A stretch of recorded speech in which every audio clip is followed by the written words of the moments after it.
Eric. And I'm Melissa. And today we're doing our 2016 year in review. And like past years, this is a review of our personal experience collecting and playing games. Yeah, year 2016 was big for us in the Cartridge Club. If you want to know more about it or have been thinking about joining, go to cartridgeclub.org. There's no initiation fee.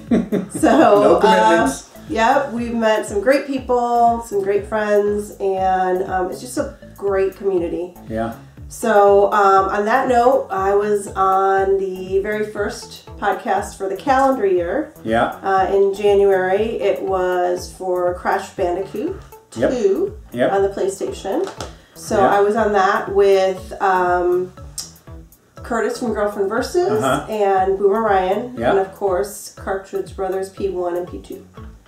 Yeah. So so that was, and then I was also, that's right, I was on a second one, and that was with Shovel Knight on the Wii U, and I was on that with P1 and P2, and the LJN Defender and Yoshi Knuckles.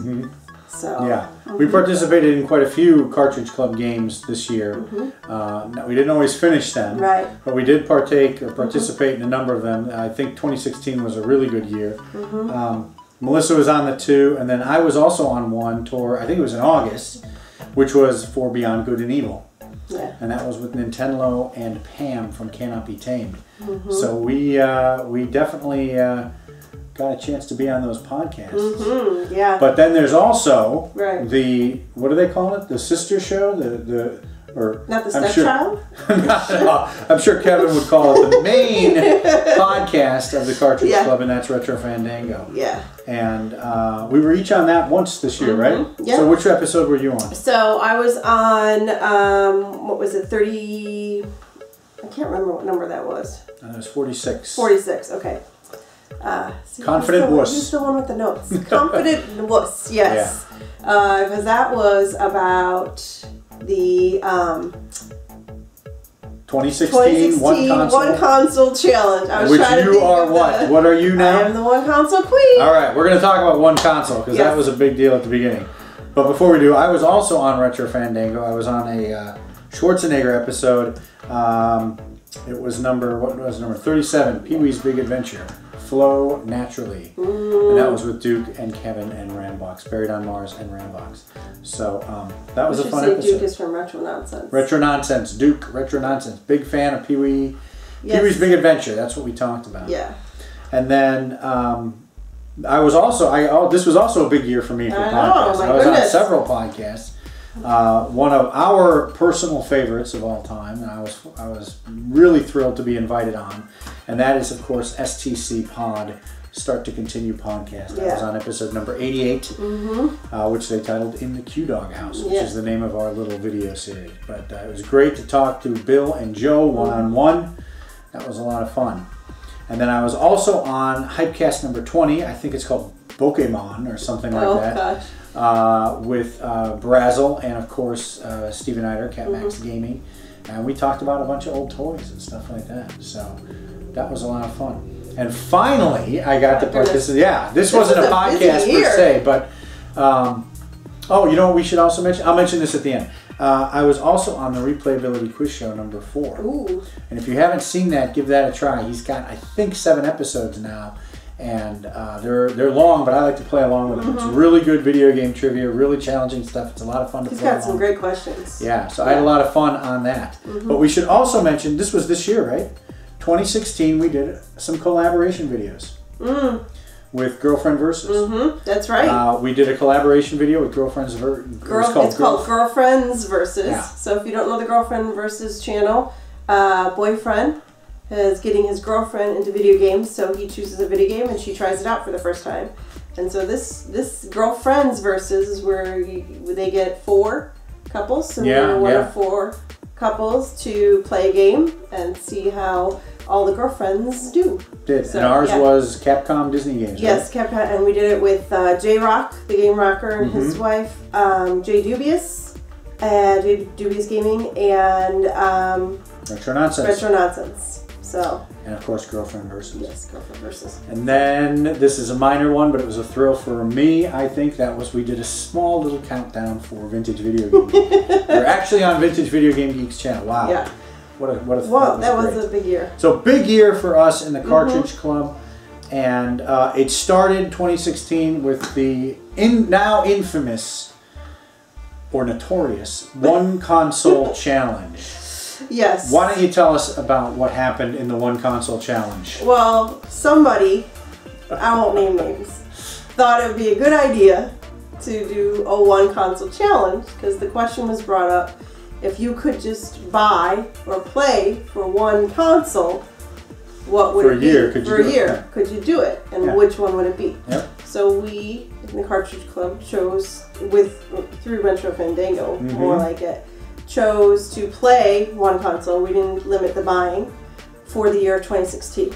Yeah. And do you know how many started? It was around 12 to 15 started. A few went out the first couple of days, and then they kind of trickled out. Hour or so. But here's the thing, right? None of us, we all got sick of this. Yeah. It stunk. Like the last 4 to 6 of us were like, oh man, if that person gets out, then I'm totally gonna get out. Yeah, we totally. Yeah. So once there were only 4 of us left, I was like, I've had enough of this. This was about July. Yeah. And it was between, I think, the Cartridge Bros, you and I, and Kevin. We all went out. Yeah. I gave up. I'm like, this is it. I deliberately for myself. I deliberately said, all right, I'm done. I'm gonna play something. I'm gonna get myself out of this thing. I want to play I want to enjoy my game. There were some bets made. So who won the whole thing?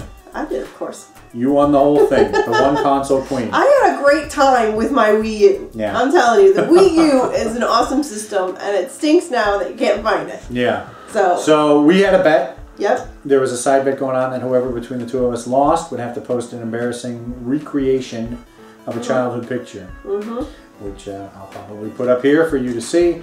And I lost that bet, so there's the picture. We posted that on Twitter. So. All right, so what else? Let's talk about. There's 3 expos we go to each year. There's the Northwest Classic Gaming Enthusiast Swap Meet, that's in January. There's Cowlitz, which is up in Washington. But the big one that we go to each year is PRGE, and PRGE 2016 was huge for us, right? Yes. Why was that? Well, it was bigger. Yeah. My brother came into town. Yeah. And 1, 2, 3, how many? 4, 5? We had Dean coming in from Round 2 Gaming. Musty Hobbit. Musty Hobbit from Musty Hobbit. It's Rocket Sauce was here. Musty had a friend who was here. Yeah. And they all came in from various areas. And we hung out with Jeremy. We hung out with Jeremy. We hung out with Jay Dubes. Jay Dubious. We hung out with the Game Hunters. The Game Hunters. We all had dinner together. Game Hunters and G-Unit Kalima and Doc Ness and Stumptown. And I'm sure we're forgetting somebody. I think that might be it. I think that's it for the dinner. Like we had a big Cartridge Club dinner. So we had a nibbler contest. Yep. You know? Check out our Portland videos if you want to see about all of that. But that was a fantastic. It gets better each year, and of course, it's always better when you have more friends coming in. So great year for PRGE. Okay. Okay. So now my favorite part to talk about, of course, is the collection statistics. I think there's a graph. There is a graph. Oh, I am only doing this, I think it amuses me. I do this because I want to keep the record. It forces me to keep a record and just create this graph each year. This year, again, we bought a bunch of games. Now, the collection is now up to 2,442. Wow. That includes, yes, it is a palindrome. That includes downloadable games too, which I don't normally talk about, but with Xbox Live Games with Gold, I get a bunch of games. And we acquired 242 new games. Now, this is the 4th year in a row where the total number of games we've acquired has dropped. It is the 4th year in a row where the percentage that we've acquired has dropped also. We are at 11%. The collection grew by 11% this year. Okay. That's down from, I think, 17 or 18% last year. Wow. Growth. So the growth is going down. We are still, and actually there is one interesting thing that happened this year, which is something that hasn't happened in quite a while.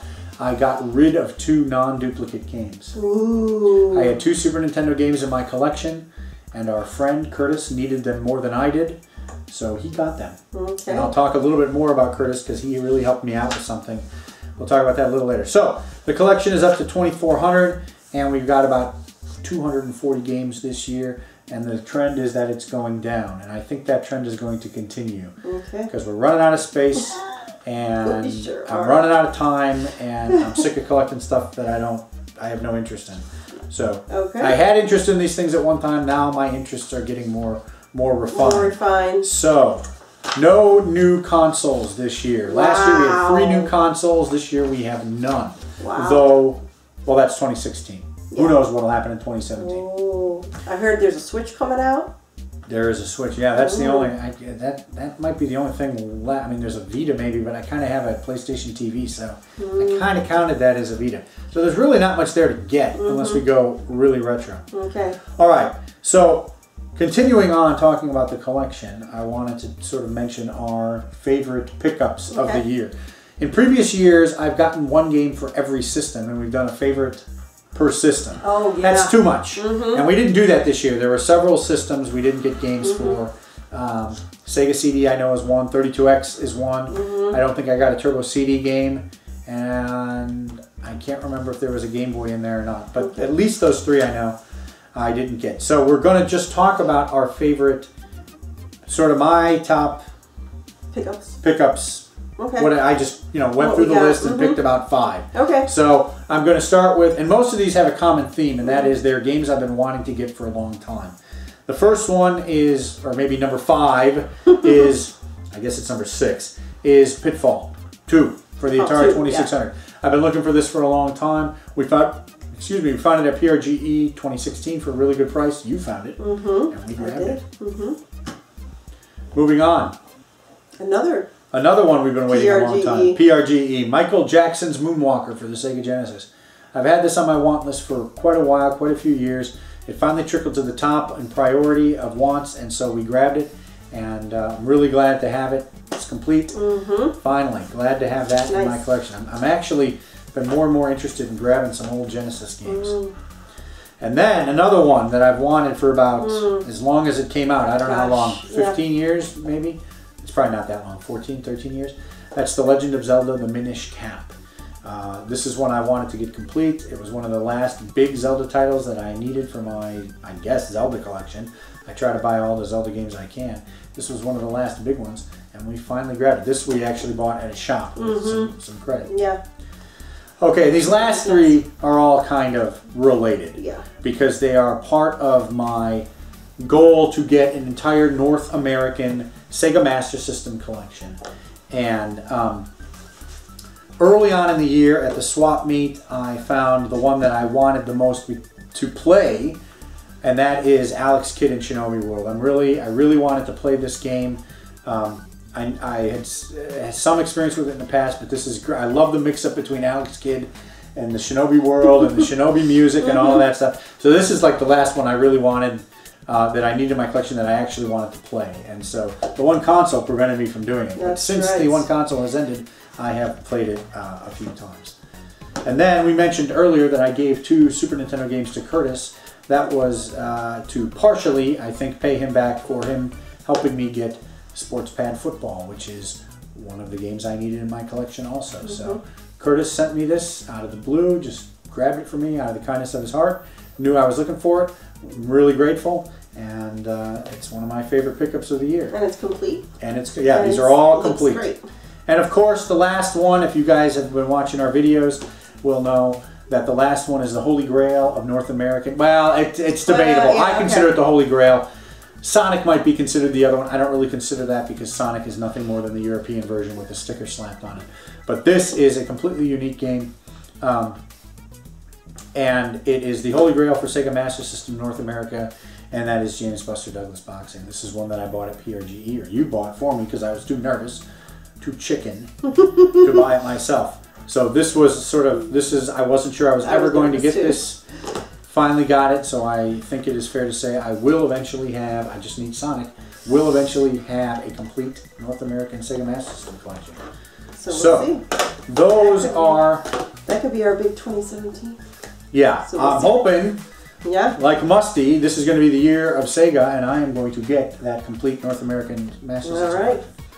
All right, so that's it for the pickups. Okay. So I think the last thing we should actually talk about, since these are video games, is the stuff that we've played.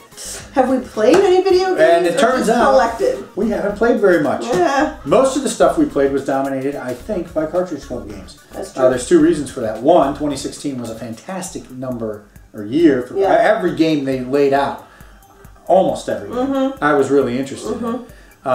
But the other reason is that because of the 2016 One Console Challenge, Cartridge Club games were an exception. Exempt. You could play cartridge. Yes, they were exempt. So I played quite a few Cartridge Club games. Trying to keep yourself going. Trying to keep myself going. Yeah.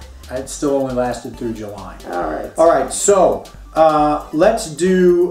You've got 4. I've got 4. Okay. Let's alternate and do our top games that we played in 2016. Okay. How does that sound? That sounds good. All right. So you go. All right. Start with your number 4. So, I'm gonna go in this order. Okay, you go with that. Fine. Yeah. That's fine. Okay. So I'm gonna go with Crash Bandicoot 2. This was the first game I played of the year, and I finished the game, which is kind of rare for me. Finishing games is rare. I totally start them and then, you know, whatever, and then time goes on and I move on to a new game. So, very excited to be on the podcast, so that's what got me started to play it. And then I hadn't finished it for the podcast, and I wanted, after talking to everybody, I wanted to finish it, and I did. Awesome. So, I was very excited. That's a great goal. Yeah. Okay. My number 4 is also a Cartridge Club game, and it's the one that I participated in the podcast for, and that is Beyond Good and Evil. This is the Xbox version. I actually played the 360 HD version, but it's cooler to hold the physical copy. I bought this really shortly after it was released. Always wanted to play it. That's why I love the Cartridge Club. It inspires you to play these games that may be sitting in your backlog. So when they announced this, I knew I was going to give it a stab, and it is my number 4. Okay. And then I'm going to say, I'm going like in chronological order. Yeah, okay. All right, so then I played Shovel Knight. So this is an awesome, what would you say, independent? I think people, People are calling it independent. I forget what they say. Game. It's kind of like old school. You get, but it doesn't copy anybody like exactly. You get different pieces of old school video games and puts it on their own spin on it. So that's a great game. I'm still in the middle of it. I'm determined to finish it. It just takes a little bit longer, and so, you know, if I don't have like a big chunk of time, it's hard for me to get through it. So, because I'm not very good at platforms. Okay. All right, my next one, also a Cartridge Club game. This was early in the year. Also one that had been in my backlog for a long time, and that's Alan Wake for the Xbox 360. Really enjoyed this game. Enjoyed it so much, I decided to grab the downloadable content and play that too. I don't know. Another Cartridge Club game that I was inspired to play and got through it. Fantastic. All right, and then they did Parappa the Rapper. So I remember this game, like when it first came out, we had a friend who had it, and I really enjoyed it. And I actually looked for the game at PRGE on the PlayStation, because we had the PSP version. I wanted the original. And this was a Cartridge Club game for October, I think it was? No? Yeah, October. November. November, sorry. So I played this, and I finished it. So again, another game we both finished this one. Yes. So that was exciting. And I'm actually glad we didn't buy it at PRGE. So it was like, it's like a $50 or $60 game. It's expensive, and it's not short really worth it. So, I mean, I'm glad I played it. We played it. That's it. Yeah. That actually inspired me to play Windjammer Lammy. That's another game we played this year. Okay, we're done. They're good enough. Parappa I like a lot better, but we won't go ahead. Windjammer didn't make my list. Yeah. Oh, I'm next. You're next, okay. baby. All right. Another Cartridge Club game. These are all Cartridge Club games. Donkey Kong Country. I played it. You played this too? I played it, but I didn't finish it. Hard game. So the reason this is on my list, I mean, this was, people talk about how great this was. Some people say, oh, it's, it's really derivative or whatever. No, there is something really I can't even describe it anymore. There's something really interesting about this game. There's sort of a flow, a rhythm, a flow is the right word for it. Something that I didn't appreciate when I first started the game, but I found it very challenging, and I really enjoyed that sort of flow and rhythm aspect to it. So that definitely bumped it up to one of my favorite games of 2016. Glad to finally play it. Didn't legitimately win it. I kept having to continue, yeah, but I did get to the end. I mean, I didn't use save states, but I just kept continuing. I wasn't good enough to get through it on whatever lives I could gain. I had to keep starting over and over again. Well, at least you finished. I did complete it. Awesome. All right, and then I'm going to say my #1 game actually that I played, and mostly due to the fact that I was the one console on the Wii U, was Legend of Zelda Wind Waker HD. So as of the end of 2016, I had not finished this. Nope. But I loved it. It's my first introduction to Zelda.